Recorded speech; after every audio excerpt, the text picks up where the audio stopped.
இது விஸ்வரூபம் காட்சி. அதாவது வந்து பெருமாள் வந்து பகவத்கீதையில அர்ஜுனனுக்கு நிறைய விஷயங்கள் உபதேசமா பண்ணின்னு வர்றார்.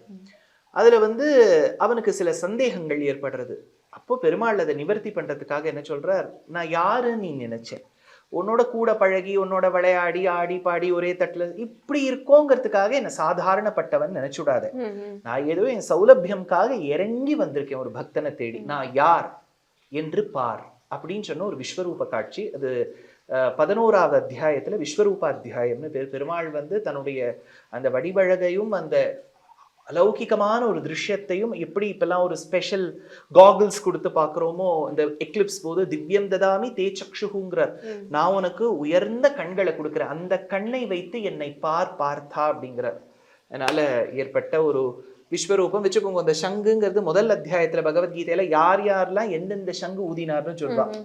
ஆனா இப்போ இன்றைய காலகட்டத்தில் தமிழகத்தில் சங்கு ஊதி விட்டார் அப்படின்னா போயிட்டாருன்னு அர்த்தம். MCR Pure Cotton Club, formals and casual shirts.